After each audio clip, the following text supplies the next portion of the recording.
Well, Stefan, it's very, very nice to be with you again. My wife wishes or sends you her warmest regards. Same back. And, yeah. And let's start.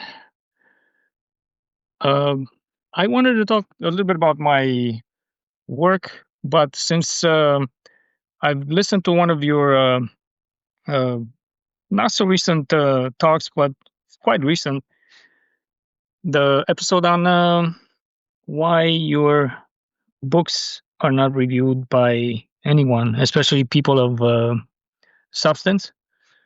Uh, yeah, that troubled me, and it has been troubling me for a while because it's not just you that's being shunned away from a good review. It's quite a lot of people that write good stuff.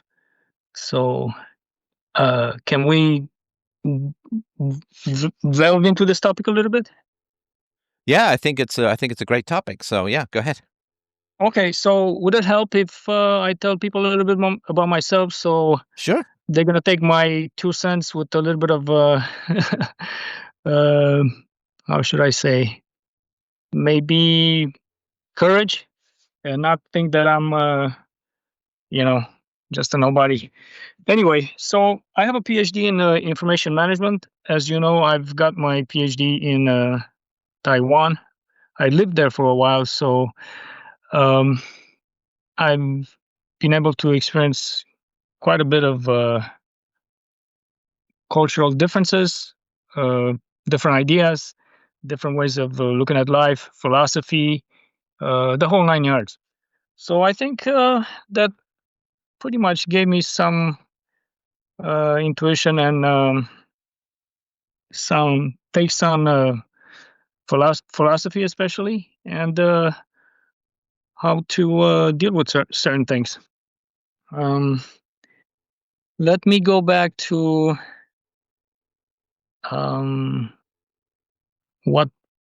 Okay, so how should I start? Okay, so yeah, my education. Um, I've been writing quite a bit, as you know, and I've also run into the same issue. How do I get my stuff to be more visible, especially in a uh, place and era and time when almost everything is very much to the left, and they won't care to look at anything that's being written from a conservative point of view, and especially with the tint of philosophy. I've noticed that most or quite a few of the people on the left, they don't really care about using philosophy much, or if they do use it, they use it in ways that no one really wants to.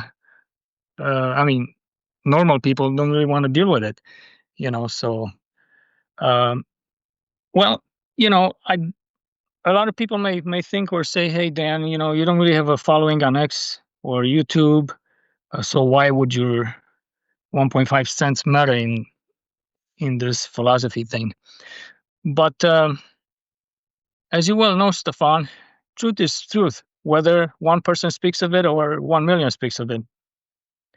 Now, I want to paraphrase you a little bit and ask the following question: what if 1 million people present falsehood and BS? What is that supposed to mean? That just because there's 1 million of them and they have a big following, that we're supposed to just go along with this great multitude? So another point that I want to make is that let's say that maybe there's hardly anybody that speaks certain truths. Does that mean that there's no truth? So let's think of it this way: before the truth of the theory of relativity was known to humankind, does it mean that the theory of relativity didn't exist? So there's probably a lot of truth today that we don't even know of, and maybe a lot of people don't even want to speak of it because it's just not popular. So how do we go about that? Well, it's tough, of course, through the power of the state and the media. There's so much profit in falsehood. Right. So, for instance, if people believe that single moms are victims, or the only reason that there are group differences in outcomes is bigotry or things like that, if people believe that, then literally trillions of dollars pass from one group of people to another group of people. So pretending to be a victim is really fascinating. Like, only a few percentage points of men are actually narcissists, but if you talk to women online, apparently they all have dated narcissists. And so playing the victim and saying that you're hard done by, you're not responsible for your negative outcomes, that's all so profitable. In the past, if a woman was a single mother, if she got pregnant outside of wedlock, she was held to be morally responsible for what she had done. I mean, if she was raped, that certainly was a different matter. But in general, people would say that you are responsible for choosing to have sex with a man, and you are responsible for the outcome. Now, he is too, but in general, men were sort of accepted to be hound dogs, and women kind of had to say no to the endless grabby male hands or whatever. But now, of course, every single mother, almost without exception, is saying, oh, but, he promised me the moon and there was no indication and he was a perfect guy and I'm a victim and I didn't do anything wrong and all I did was believe him and he was totally convincing and there were no signs and all of that. And so lies have just become so profitable that it is, as I've said before, it's sort of like saying to someone who just won $1 million in the lottery, it's like saying to them, oh, don't cash that, because that just means everyone's taxes are going to go up. It's like, it's not possible with the trillions of dollars being paid for lies to have any kind of truth that is put forward. I mean, I remember when I did my graduate school thesis, I had a very good advisor. I actually had to go to a bunch of different people to get an advisor because I was kind of outside of the history department because I was doing history of philosophy. And he finally, gave me an A, and he's like, this is a really powerful and good thesis and so on. And I'm like, well, let's get it published. Let's get it published in a journal. And there was this long pause, because I got an A. It was a very big and ambitious thesis, and I had really good proof. And it was a very sort of big, and in my graduate school, I remember I think it was a woman who was studying sheep populations in a certain area of France in the 12th century. Like, really, really, I'm the king of a neutron. I'm the lord of almost nothing. So I had a big thesis, and he was like, it's a great thesis. It's really, I've never seen anything quite like it. He was an older guy. And I was like, yeah, the next step, right? Let's get it published. If I need to refine it or change it or shorten it or whatever, let's get it published. And there's this long pause. Like, somehow this is like, what? Like, how dare you? And he gave me a couple of names and I tried to follow up, but never got any calls back. And it all just kind of dies on the vine. It's wild just how interlocked these barriers are to getting words or works or ideas out there. Published. Yeah. I know exactly what you're talking about, because I've been in the academia, research and publishing for a good 15 plus years of my life. So when it comes to publishing stuff, you have to figure out ways, and you need to really learn how to publish if you want to be a researcher. And then I've got over 35 publications in peer-reviewed journals, and later I can, post a link or share with you a link if anybody wants to see some of my publications. But I want to move on, and let's talk about why people like you and many others have such a hard time getting published. Well, of course, I'm thankful for it in hindsight. Yeah. I mean, at the time, it was like, I still remember when I took a really, Canada's best and most challenging writing course, the hardest one to get into.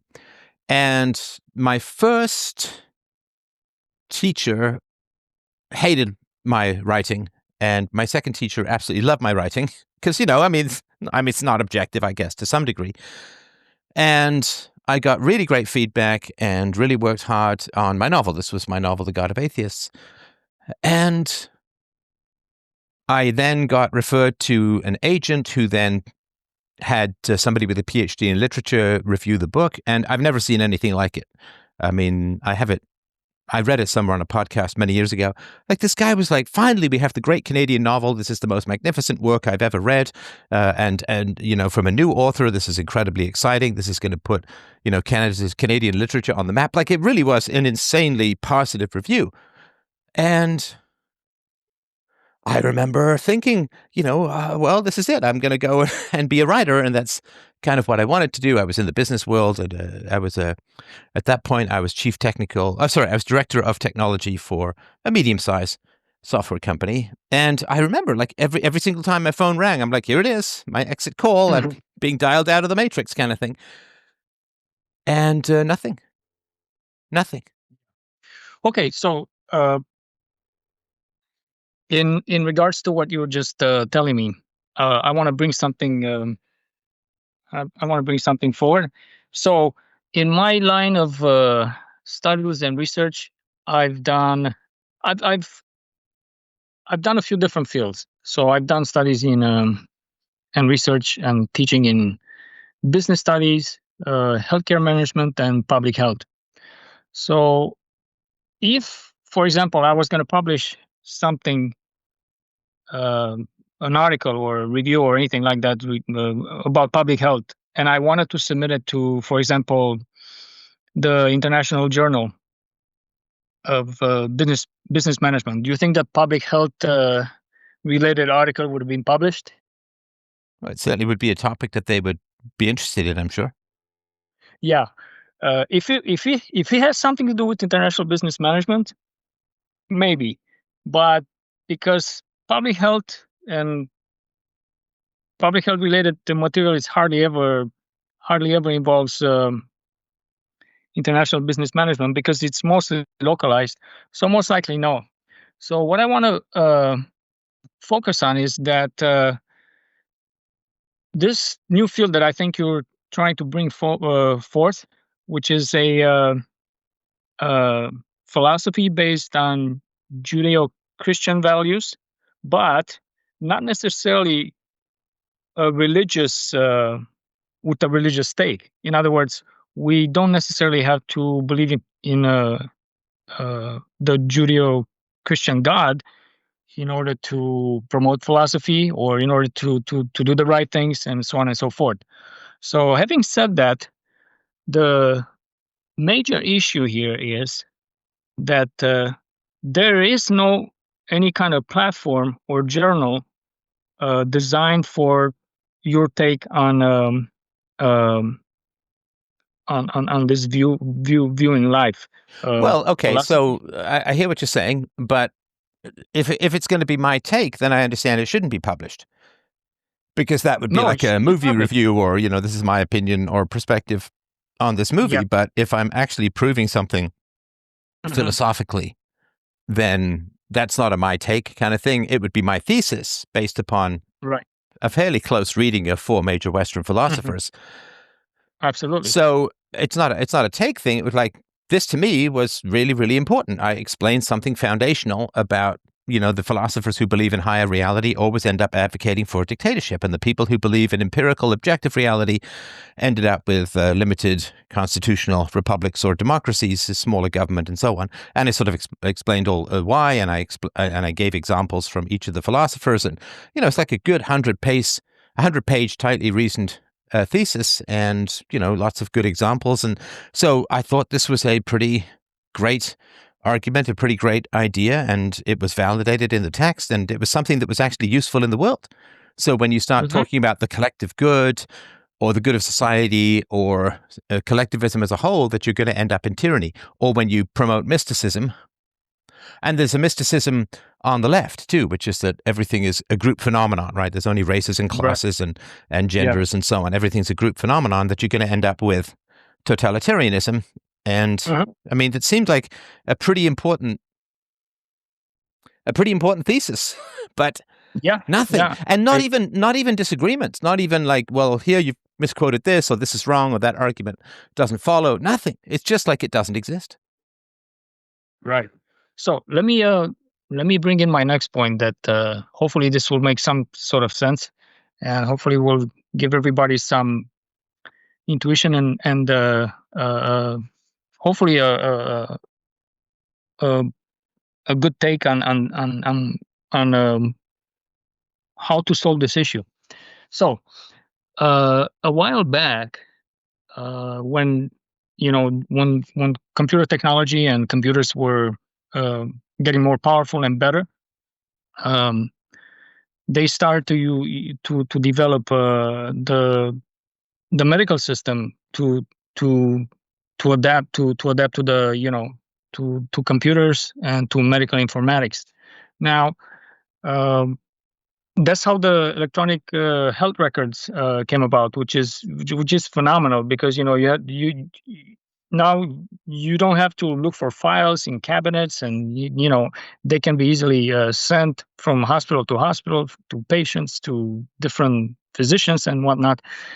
And quite a lot of this research, important research in medical informatics, uh, was done, but there was no journal that would publish it, because every time we submitted, I mean, every time my previous peers would submit um, research and work related to medical informatics, they would just get an automatic desktop rejection saying, well, this is not within the scope of our journal. This is not within the scope of our journal. And what do you think eventually happened? Well, uh, the former advisor of my advisor, he got together with a bunch of professionals, prominent medical workers and educators and whatnot in the field, and they created the Journal of Medical Informatics because they needed a journal or a platform where things can be things that were researched and written in regards to medical informatics could be published. Obviously, everybody wants to publish in Nature and Science, right? Especially if you're in the medical field or the scientific field or sciences, in the biological sciences. But they can only publish so much, and medical informatics isn't really the straight down the line of science and nature, right? So they created this journal platform, and although this pioneer, he should I think he should get most of the credit for it. You will never find his name that he created or he started this Journal of Medical Informatics, because it's a combined effort from all around the world, where people that they finally came to a realization that, hey, we need a platform, we need a new journal I'm where we sorry. can move this. I feel like the story's going on a little longer. If you could Yeah. get me to Okay. the conclusion. So okay. So uh, to make the long story short, is I just don't think we have enough platforms and journals to where we can publish things about philosophy, life. Uh, from, like I said, I mean, there might be some here and there. In more conservative journals, but like I said, if they're if they're approaching everything from a very religious point of view, they're most likely not going to publish our stuff, because it's probably not within the scope of their journals. So that's pretty much where I'm going with this. Yeah, I mean, but that's not a philosophical question. If it is a scope question, that's a different issue, right? I mean, Right, if I right. try and get a philosophical article or a short story published in a physics journal, that's not gonna go, right? Yeah, absolutely. But mm, um, my what I'm trying to say is that perhaps your advisor and all the people around you, even though they thought this was a great paper, they just didn't think that whatever um, source you try to publish it in would be within the scope of that platform or Well, source. but I never know what does that really mean? In the scope of or not in the scope of? I mean, it was a history of philosophy paper. Should it should be published somewhere in history or somewhere in philosophy or something like that? I mean, the scope thing is kind of subjective, right? Anyone can say, well, that is or isn't in the scope, but the question is, why wasn't an important thesis published? Or to put it another way, I've had this theory of ethics out in the world called University Preferable Behavior. It's a really good thesis. It has sustained, 14 years or 15 years or 16 years of criticism and objection, and even the professor of logic said that, yes, it proves that rape, theft, assault, and murder can never be universally preferable behaviors, which is, he seemed to brush past it. But like, it's kind of a big deal. And why would philosophers who are trained, why would they not want to take this on? Now, they could say, because it's not a very good thesis, right? Which is, fine. I understand. I would, could there be ways in which it could be improved in the communication, blah, blah, blah. Fantastic. Okay, so I have 1 billion views and downloads. And if I'm doing something that's not as good as it should be, then why not help me improve it? Because I'm going to be out there talking about philosophy anyway. And as an academic, like if an academic philosopher said, and this has actually happened, where they say, I want to debate your UPB. It's like, I've never said no. That guy who called in a week ago Wednesday, I was thrilled to have him come in. I was a little disappointed in how it went because I thought he was just not particularly helpful. In fact, he was just kind of insulting, which was a shame. But nonetheless, I'm going to be out there talking about philosophy anyway.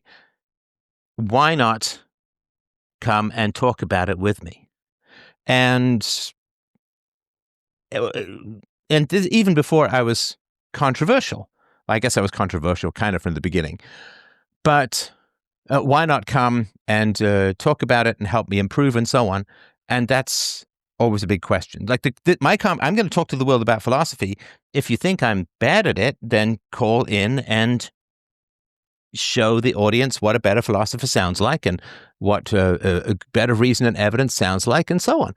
But they don't. They just stay in their bubbles. And I find that odd.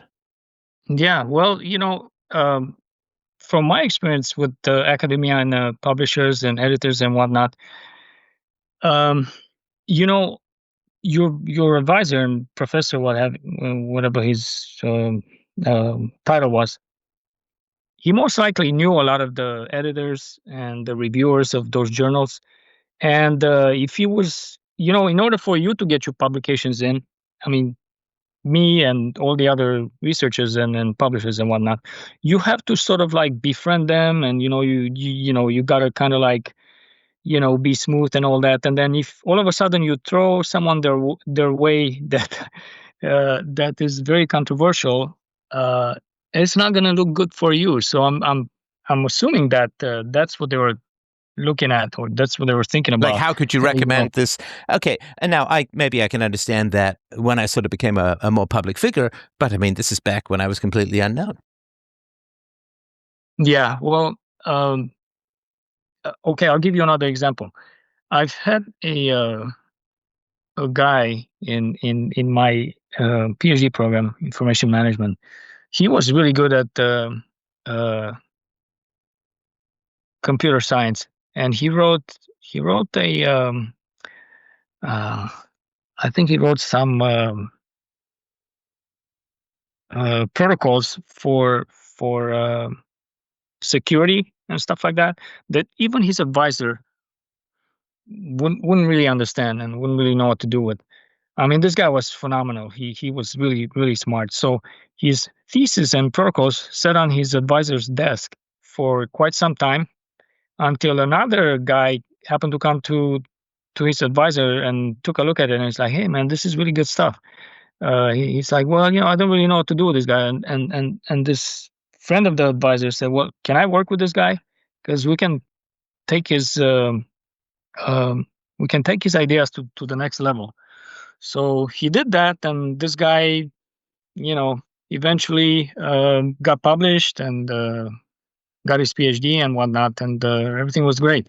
So maybe it was just not so. How should I say? Maybe it was not so fortunate for you. You didn't have your advisor's buddy that came by to see your great stuff and say, "Hey, I know how to help this guy to get things going and to get things published." So your thesis just set, unfortunately. Yeah, I mean, I certainly get that there's good and bad luck. I mean, of course, there was this Darwin's bulldog, this guy who kept pushing the theory of evolution, because Darwin was kind of a shy guy who didn't want to go out and debate it, but he had a guy who went out and debated it on his behalf. I get all of that. So there is, but it's been consistent over the. I mean, I was very much recognized, as I mentioned, as one of the top 2 students at McGill, and I had a professor read one of my papers to the class saying this is about as perfect a paper as I've ever had in 30 years of teaching, and that kind of stuff, right? So the talent was there, but there was just this void of support or encouragement or I mean, I remember my teacher of Aristotle. I took a full year course on Aristotle, and I wrote bonus papers and sat down with her in her office and made the case and argued and debated, and we had a pretty good relationship. And you think, I mean, I know that in the business world, I was always looking for talent. Always. It's what you have to do in the business world. You have to look for talent. And I think it certainly is the case that I'm talented in philosophy and work hard in philosophy. And I suppose it's just a very different world than the business world. So when I had a computer programmer who was really good, I would teach him everything I knew. If I had a programmer, as I had a couple of times, who wanted to come out and do sort of sales calls, I'd book them a ticket. They'd come fly with me. I'd teach them everything I knew, because you want to develop talent. You want to nurture talent and so on, right? And I guess in academia, it's a whole different matter, because it's not really customer facing. It's not part of the free market or something like that, because, a secure boss wants to develop talent. An insecure boss doesn't want to be outshone by I think that's talent. exactly. I think that's what I was going to say. In the academia, most professors, they're not really. I mean, the only thing they have to do is publish. Now, it would have been great for this advisor of yours if you guys would have published the paper together, because if it's a really good paper, I used to be an advisor too, and some of my students, they had some pretty good papers, and I published them.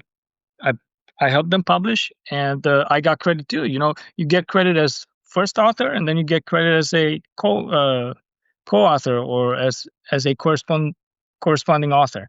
So as an advisor, you're automatically the corresponding author. So he could have gotten plenty of credit for that. But then, like you said, maybe he was afraid of being outshined by you, and he just didn't like that. He just didn't like the challenge. Well, also, I guess the say, question is, for me, as I sort of thought about it later, what's the last big, important, powerful idea that's come out of academia? I mean, as you know, theory of relativity. I mean, Einstein developed that when he was working in a patent office. What was the last big, helpful, useful philosophical idea that came out of academia? What, white privilege, right. like some bigoted nonsense like that? Like, what have they done that is important to society? And I think when I come along with my big dick swinging ideas, so to speak, I think it makes people feel small. Right. And people have to look back and say, okay, well, if this kid is doing this kind of work, what have I been doing? And I think the people, I don't think they're shying away from me. I think they're shying away from their own smallness and their own regrets. That old statement about academia, that the fights are so vicious because the stakes are so small. That's right. Yeah. So one thing about publishing and research and stuff like that is that, if you, I look at most professors nowadays, especially those on the very left, if they can just publish one thing that's a little bit different than the last thing, but not too different, because then that would require a whole lot of research and a whole lot of effort and a whole lot of resources and whatnot, then the less the better, in a sense. I don't know if you know what I mean. So that's why, especially the social sciences today have been a disaster. And, I when I was teaching business studies, um, I honestly didn't care if my students knew the definition of e-commerce. But if they can show to me like how to do e-commerce, that would pass them the class. So I actually I never really graded much on definitions or anything like that. But I gave students assignments like, okay, why don't you create a platform where you can sell something or you can market something, or that's what I did. But all the other teachers in the business department, they were like all strung up on definitions, memorize vocabulary, this and that and the other. Not one of them ever had a successful business in their life. And it showed why, because they weren't really focusing on teaching students business principles and how to use them. Rather, they were focusing on, you need to memorize this, you need to know the definition of this, that, and the other. And that's, to me, it's so much nonsense. That's why I kind of gave up on the academia these days, and I'm doing my own thing, doing a little bit of business, and stuff like that. So, And I think yeah. I think a lot of academia probably starting in the 60s. And I remember I had a professor who was so old, he taught though he only had an undergraduate degree. He was a full professor with a Bachelor of Arts. Hey, he taught me some aspects of Victorian literature, and that's how old he was. You only needed to have a 4-year degree to become a full professor back in the day. Right. But I think I was probably just the last generation of people to get in and actually have non-toxic ideas. Mostly boring, mostly irrelevant. I had a full year's course on politics with one of Canada's most famous political theorists. You could torture me verily unto death, and I could not tell you one idea that I got out of that full year course. I'm sure I have my notes somewhere, but I literally could not tell you anything that I got out of that course, even though I studied a lot. I respected the guy, and it's Charles Taylor, I think his name was.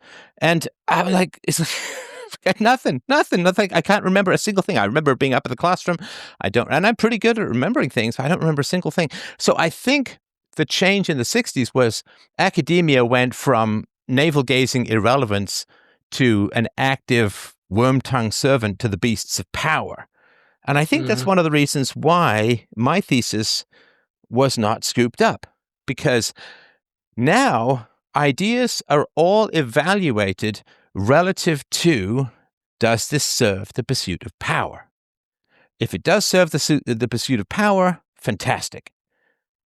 And if it doesn't serve the pursuit of power, or if, heaven forbid, it limits the pursuit of power, then it's like it doesn't exist. It's not of any relevance. It's like if I need a screwdriver, I'm going to pass over all of the spanners, all of the crescent wrenches, all of the drill bits, because I need a screwdriver.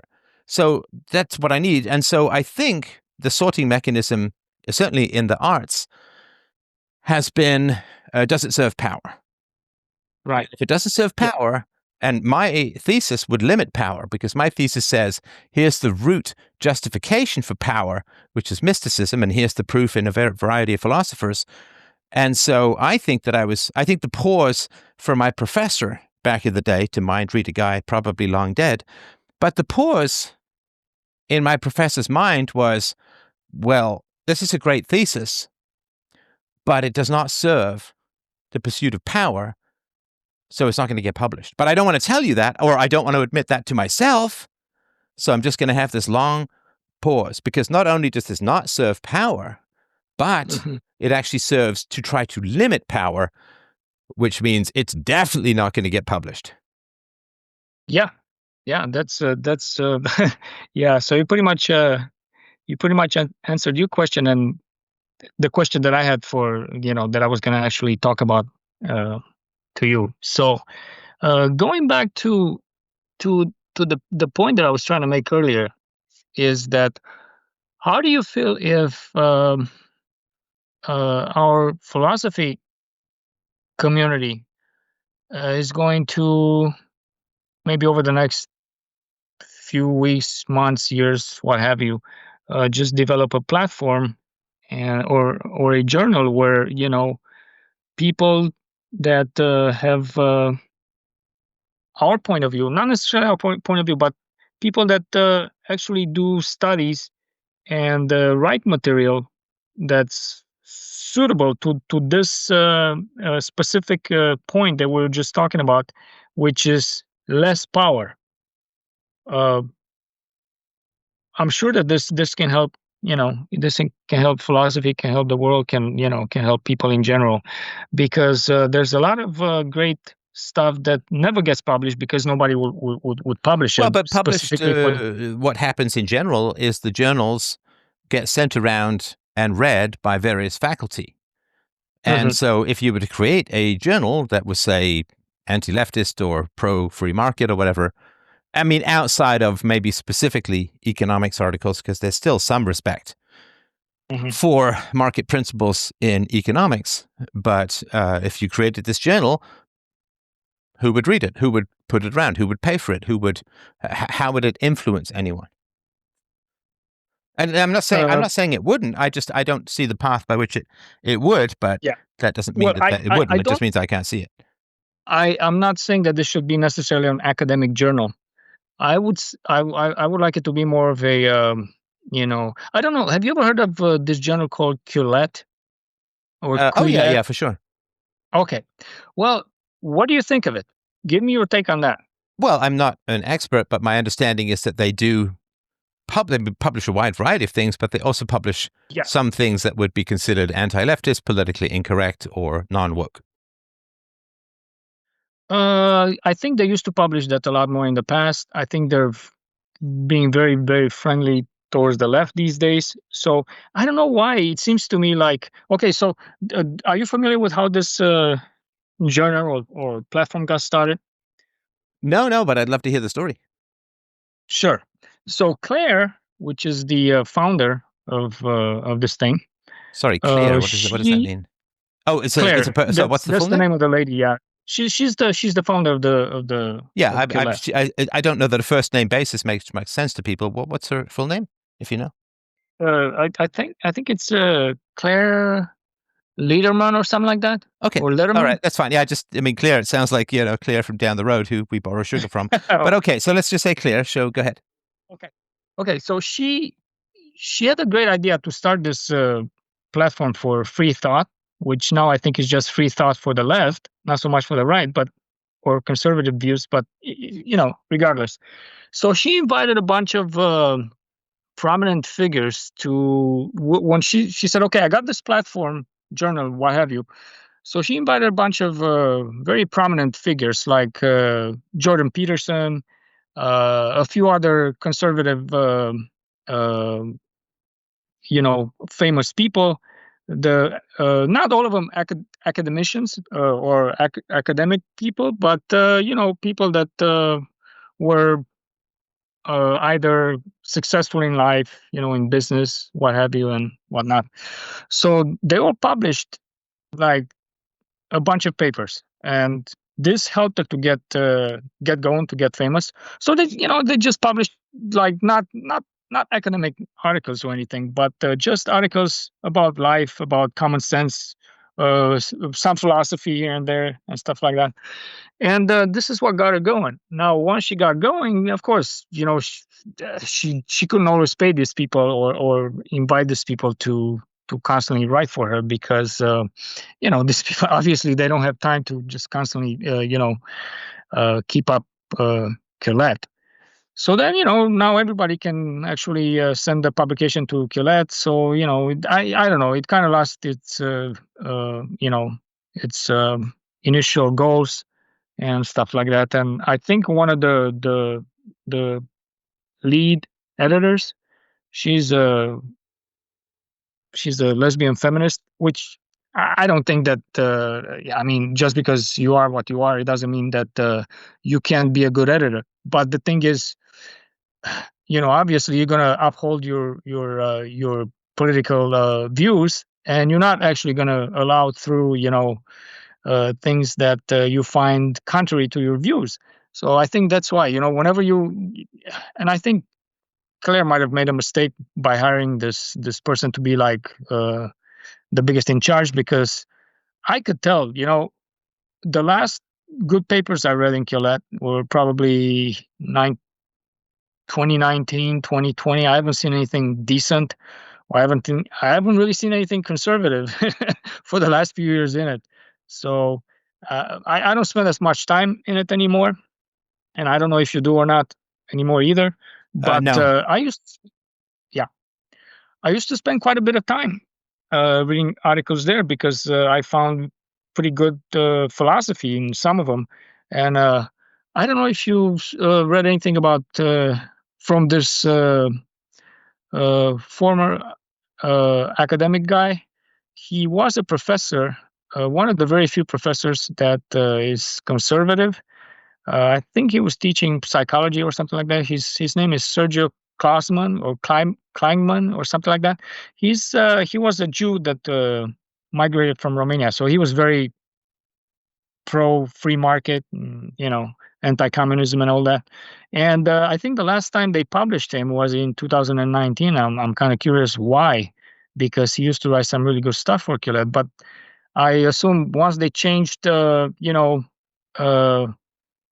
leadership positions, those people in charge, they start making changes, and sometimes there's it's not there's a whole, as you get larger and larger as an organization, you're subjected to more and more sort of these affirmative action hiring policies. And right. Affirmative action always seeks to promote leftists, because affirmative action, it's women and say non-Europeans or something like that, or all people that statistically, or homosexuals, all people who statistically tend to skew left. I mean, not exclusively, but there's a significant proportion of leftism. So all of the affirmative action stuff is to just make sure that you don't ever have an organization that stays explicitly conservative. And so I would assume, I don't know about this company, but most companies, when they grow, it's how the left gets into successful. They attach right through these affirmative. Well, why don't you have any of X, Y, Z protected group on your board? Or like, it's all just this, or it's all just that, and it's not diverse enough. And that's just a way that they sort of tunnel in and take over through these kinds of quota systems. Yeah, so that's exactly the problem we're dealing with, Stefan. That's why you start out with something good, and then over time you can't publish any more good stuff in it, because you just I've specifically resisted fit growth. The scope of the journal again. I've managed companies from a few people to like 35, 40 people, which is quite a big growth and requires quite a bit of skill. And I have sort of specifically refused to and avoided growing, because growing means being subject to more and more regulations and more affirmative action, and less and less choice and decision about who I want to work with. And I don't like that. So I'd rather stay small. Like, I don't have a fancy studio or anything like that. So I stay small so that I can stay working with the people I want to work with, and with the integrity that I absolutely need to maintain. Because certainly after all this time, having sacrificed so much for the cause of philosophy, the more you sacrifice, the more you dig in, right? You could say it's a fallacy of sunk costs, but for me, it's like, well, there's no point changing now. I've already given up so much. I've already paid the price. I might as well. There's no point changing now. And so, and so I don't know what happened with Quillette, but I assume it had something to do with you grow, and then you get into the sites and so on. Yeah, and that's very unfortunate, because, like I said, I think if you go back, far enough, the New York Times wasn't so much to the left like it is today. And boy, you have to go back a long way, man. yeah, Wasn't Will yeah. Durant? Not Will Durant. There was another fellow who was Will Durant is a student in history and a writer of the history of philosophy and other things. But I can't remember his name now. But he got a Pulitzer for reporting how wonderful things were in Stalinist Russia, and that's in the 1930s. And he was published in the New York Times, and they've never rescinded it or given it back or said we were wrong. So yeah, I think you have to go back pretty far. Yeah. So okay, my point is going back to book reviews and whatnot. The New York Times and even Colette, they publish quite a lot of book reviews. Now, obviously, if if I was gonna do a review on one of your books, what do you think is the chance that they're gonna publish my review? New York Times, they would publish your review if you were to write something like the following. They would publish it where they'd say, here on the Wild West of the internet, the tragic lack of academic or professional standards has produced this kind of puerile garbage. And then you'd hear a quote from my book, everything that you could stitch together that made the least sense possible when assembled, like some sort of Franken thesis. Right, of course. And so if you were to, haughtily deride the complete, foolish, ridiculous, amateurish, blah, blah, blah, like I'm sort of quoting from the guy who called in last Wednesday. And so if you were to put it forth as the most scathing, horrendous thing, like I was on the cover of the New York Times, 3 pictures of me because some young guy had been radicalized into getting a girlfriend and a job. Yeah, but heaven forbid that. he was, but heaven forbid he was a Christian, right? So that's the pipeline to extremism and radicalism and so on. But they won't ever do anything on leftist radicalism. Like that's just not going to, even though what I did wasn't even radicalized. Sure. You could review one of my books as long as it was part of a superior, full-on Douglas Murray, lip-curled, upper-class boarding school sneer at the foolish pedants and peasants working their way, thinking they were producing philosophy when it's just this kind of puerile garbage that the filter system is designed to keep away from the susceptible public. Like if you were just having a full-on, lip-curled, sneering rage fest at the interlopers to your professional haughty ethics, I think you could get something like that published, but nothing where you actually engaged with the ideas and tried to reason with them. I don't doubt you at all. But that's not my intent. My intent is to truly review your book and, list all the, all the important things in it. List, what we can get from it, what we can learn from it, how we can use it in our daily life, how that improves philosophy. That's what I really want to do. And I'm pretty sure many other reviewers want to do the same. But the question is, where are we going to publish it? Right. And, of course, I did this show some years ago. I went through the Communist Manifesto with my daughter. And that really is puerile, hysterical, incorrect garbage. Like, it's just, I know it's a sort of pamphlet kind of stuff. And the workers of the world unite. You have a world to gain. You have everything. You have nothing to lose but your chains. Again, some really great polemical writing. But, is it a better book than, say, UPB? Or something like that? Well, UPB has actual syllogisms. It's fairly tightly reasoned, and it's got examples and historical stuff, and it's true. It's accurate. Like it's validated. So, yeah, it's a wild thing to see. But I always try to think the best of people. I always try to think, well, maybe there's this excuse or that excuse. But I've been writing about this in my latest book. But there's this machinery that people don't even really see, that is kind of programmed into their brains. So they would come across something like my long ago thesis from like 1991 or 1992 or whenever it was. So they would come across that, and there would just be this machinery, right? This mousetrap that would snap in their mind and say, "Oh, I can't recoil, right? I can't." And if you were to say, "Well, why exactly?" they wouldn't be able to tell you with any specificity, other than it's vaguely negative in some manner. It's vaguely bad. It's just not quite right. Sort of like in England, if you just don't have quite the right posh accent, it's not quite right. There's a little tinge of Liverpudlian lower class. And so there's this machinery that is kind of programmed in people's brains from very early on, and, a million videos and movies and songs and so on. And there's this consensus that's built up through this uniformity of the control of the means of media production and academic production and literary production. And so people just get kind of programmed.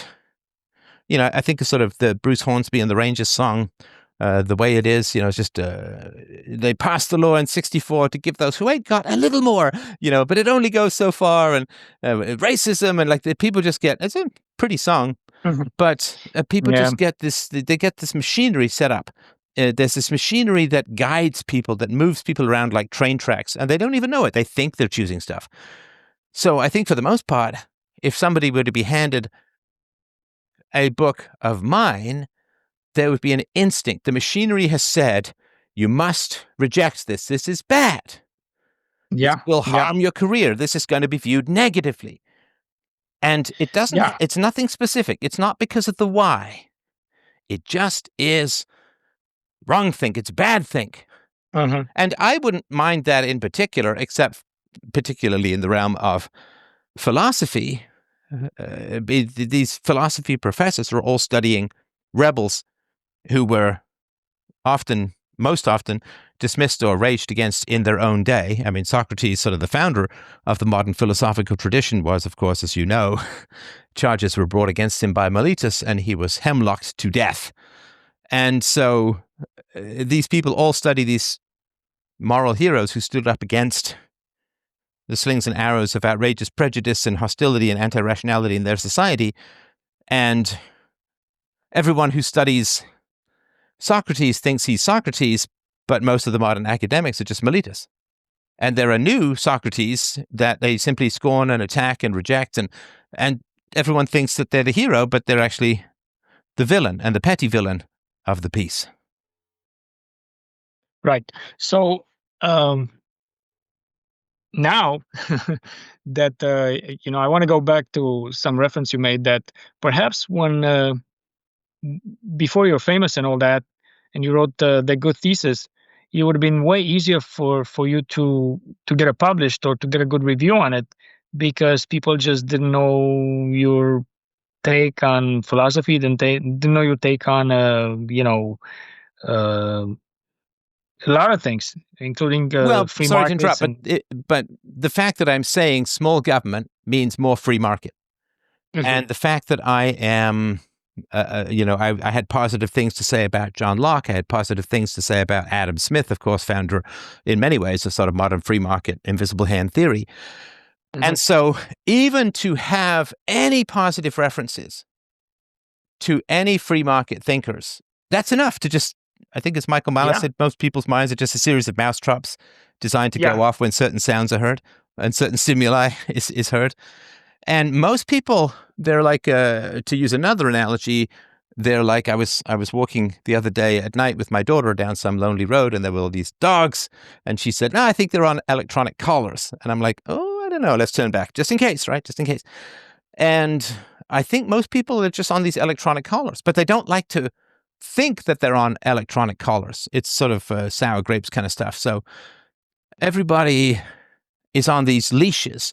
They have these mousetraps in their mind. They've got to veer away from things, and they can't tell themselves the truth about that. So they can't say, well, this is a good thesis. It's tightly reasoned. It's provocative. It's interesting. It's useful. And it's very well sourced. I mean, I can't tell you how many books I read to grind through that thesis. The bibliography went on and on. But people can't say to themselves, which to me would be an interesting question, this is a really good thesis. It got an A. It is a very challenging subject. Why don't I like it? Ooh, that's a tough question. Right? That's a tough question. I mean, it's like the women who post online and say, why do I dislike the guys who are really nice to me and I like the guys who treat me like crap? I mean, that's a pretty important question, right? It's not like sugar, comparison. Right? So people, with regards, like let's say that somebody was handed a UPP and didn't know it was me or didn't know who I was, which would be great. And they would start reading it and they would start to feel uncomfortable because UPB pulls them beyond the range of their electronic collar, which is the Overton window, right? What are you allowed to discuss? And of course, if UPB is true, then academic power is immoral because it relies on the initiation of the use of force and violations of property rights. And so people just start reading stuff. They get this uneasy. Ooh, this is wrong. This is bad. We shouldn't talk about this. We can't. This is not good, right? And they don't want to know why that is, because that's really difficult for them emotionally. Right? Like if a woman says, if she really does dig into, well, why do I just get attracted to guys who treat me like crap? It's like, well, because my mother chose a bad guy, or I had a bad guy, I haven't dealt with it, I haven't like bad father or something like that, haven't resolved it. Or I've been susceptible to propaganda that says, well, all men are bastards, so you might as well screw the pretty ones, or something like that, right? So to actually dig in, if somebody sort of picks up a thesis and is really upset by it, I mean, and these are people who, know thyself is Socrates' first commandment. So if you pick up something and you say, okay, well, there's nothing objectively wrong with this. There's nothing objectively wrong with it. So why do I feel uneasy? Why do I not like this thesis? Why do I feel the urge to throw it away like it suddenly sprouted adder fangs and was trying to sink its venomed teeth into my veins? Why do I feel like I need to throw it away from me, and why do I need to pretend like I never read it? I mean, that would be really interesting questions to ask yourself. But it doesn't happen. It doesn't happen at all. Yeah. Well, like we already mentioned, there's jealousy. There's like the fear of, if a student is outshining me, and then it means I'm gonna have to put a whole lot of time and resources and stuff into like writing a good paper just as this one, or even better, to show that I got good stuff going on too, and all this kind of stuff. My question now is that what I want to point out is, imagine they didn't know you back then, and even though you had pretty much like a clean record, like DMV, the clean record and Yeah. whatnot. No Wikipedia page. But Yeah. but now you got all kinds of records: white supremacist, racist. Yeah, we don't have to. Imagine Honestly, now. it's Imagine not now how like much more we don't have to difficult. go through the list. I think everyone knows. Yeah. Yeah. So, and all of that Imagine stuff how is much- just how all of much that more stuff is difficult it's designed to gonna be give people an answer as to why what I do makes them uneasy, without them actually going down any particular path that might lead to self-knowledge. Yeah. So, if I may, I kind of want to bring back my initial point. Maybe our philosophy community here, your audience, me, whoever's interested, perhaps we can create our own new platform where we can publish stuff that we can take it to the next level, and we don't really need to worry about it. Like, hey, is there like a source that's gonna look at or be willing to accept my review or our articles, this and that and the other. I've been thinking about this for a while, and I was just trying to figure out how to go about doing something that Claire did, because like you said, it's probably good to do something but on a smaller scale than what she did. I think what she did is very successful. I mean, obviously she's going somewhere. She's got a lot of readers. She's got all kinds of people that are interested. It's just like the message is not there anymore, Stefan. She lost her ways. I'm sorry. Well, and of course, there would be no particular problem or issue with starting something like that. And I certainly would encourage people to, I certainly would encourage you that if you want to start something like that, that's a good project to get Yeah, going. I mean, the challenge is, and, I'm sure you're aware of this too, but the challenge is you start something like that, and at some point, you will get a visit. You'll get a visit. Mhm. And you know what they say in Mexico, right? If you become a prominent politician, you get the visit. And the visit is silver or lead, bribes or bullets. And I don't know because, I mean, I've had a couple of feelers that way, but nothing I would sort of point at and say that's definitive. But as I started to grow, I started to get some offers. Hey, Okay. we'd love to fund you. You know, we've got this. We'd love to put you on TV. We'd love to give you a big radio show. Like all of this kind of stuff, right? And I never was particularly tempted by it because I just want to speak the truth. I never even really wanted to be famous. I just want to, if the fame serves the spread of virtues, fantastic. But if you are successful, just be aware that you're going to get the visit. It's like those envelopes handed out at some funeral to the political leaders, right? So you just have to be prepared, right, for the visit. Yeah, which is absolutely. we'd love to fund you, but you've got to go a little bit in this direction or whatever it is, right? And there'll be the nudge, and there'll be all that kind of stuff. And as long as you're aware of that ahead of time, because I mean, I had the visit though more from money than moral corruption, but I had the visit once or twice in business as well. And yeah, just be aware that you're going to get the visit, and you got to be prepared for that and know what that's going to mean. Well, and what I'm I'm saying that anyone at Quillette, I don't know, right? But I couldn't answer that. But I will say that be ready for that. Sorry, go ahead. yeah, so I was thinking to do something a little bit different than what. So Quillette is based in Australia, which is a Western country, which is suffering from Western decay, just like all the other Western countries. Well, it's not decay so much; it's straight up sabotage and detonation. Yeah. But anyway, go on.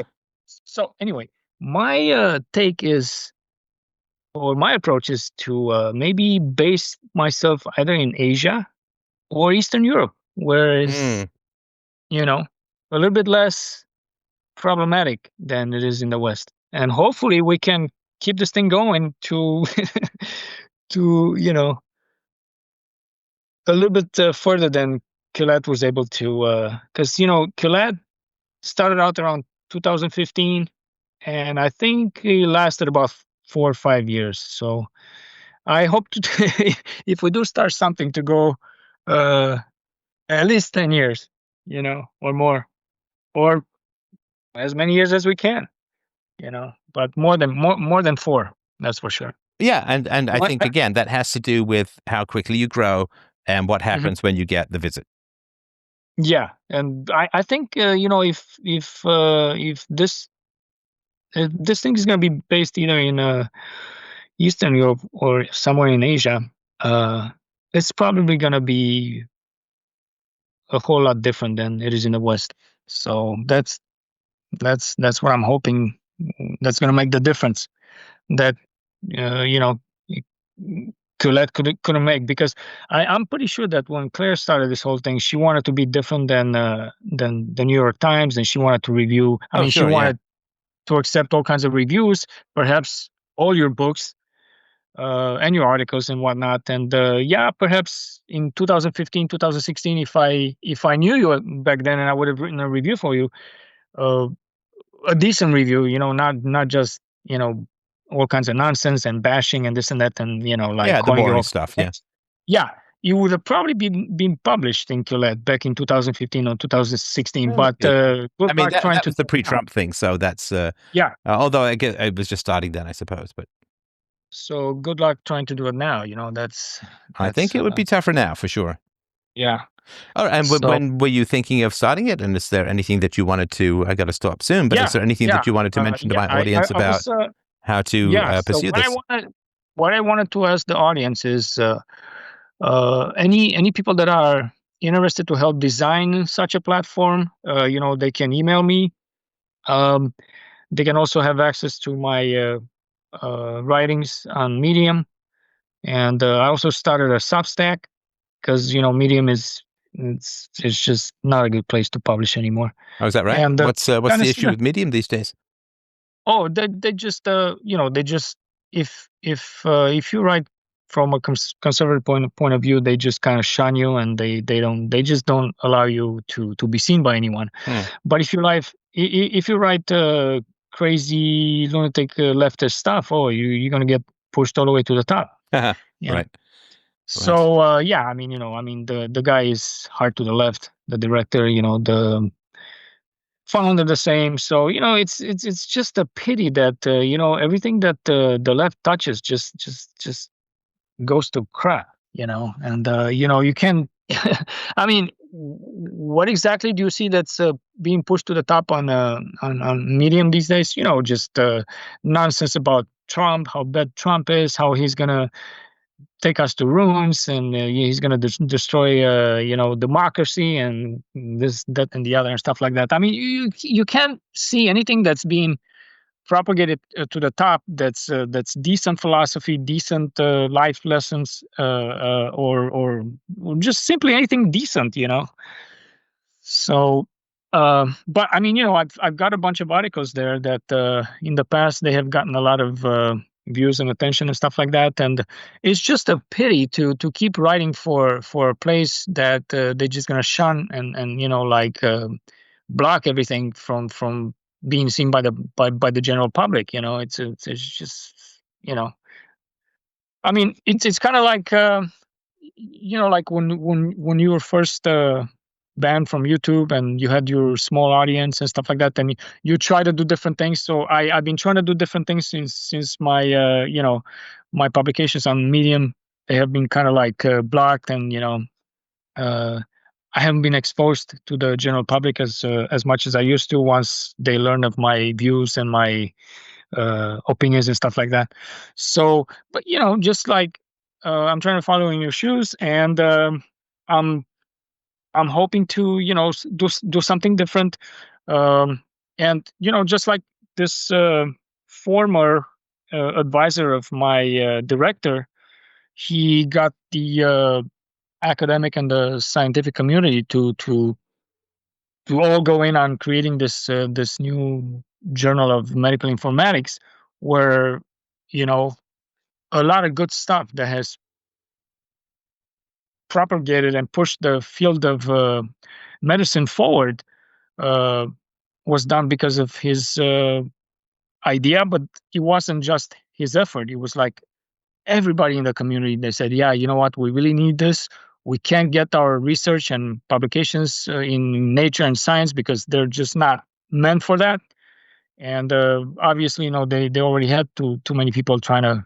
I mean, if if you want to publish in Nature and Science, it's kind of like being a conservative person trying to publish in the New York Times. Right. It's just at that level. But then again, because look, the world population is growing, right? Which means our community of people that enjoy philosophy is also growing, right? So we need more platforms, we need more sources where we can have access to, writings, podcasts, and this, that, and the other, and whatnot.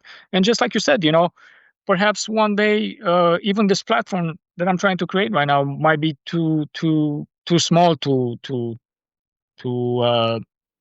publish a whole lot of stuff on philosophy and stuff like that.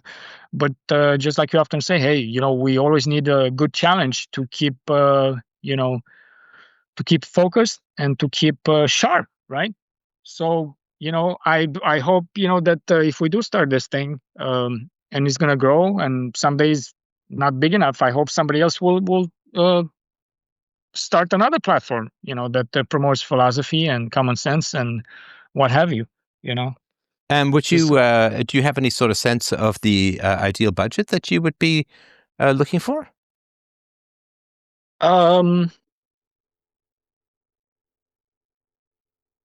Geez, I should probably ask Claire.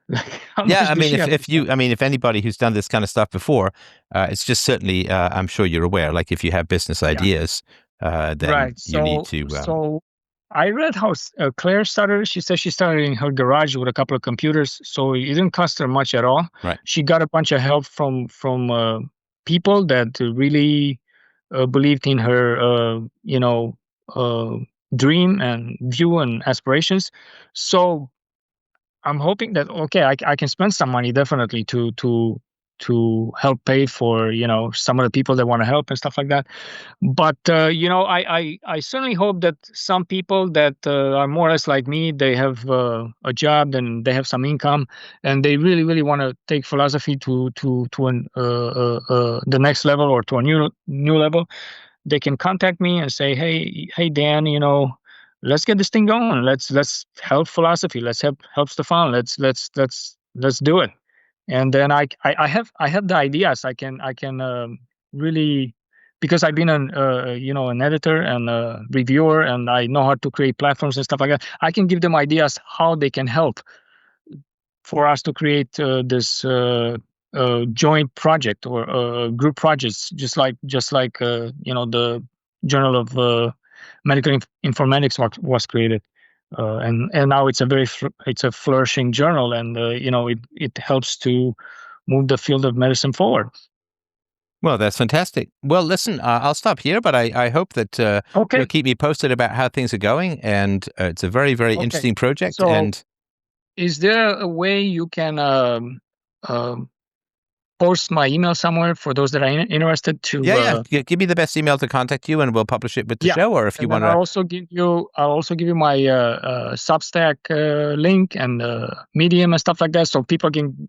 And I'll also give you my publications over the years in the scientific field, so people can get an idea of what I did and what I know and whatnot. And yeah, I think that would be excellent. Thank you so much, Stefan, you're very for welcome, man. And I appreciate that. taking the And we'll time. stay in touch. Yeah, absolutely. All the Thanks best. again, and Bye bye. great to you. Bye bye.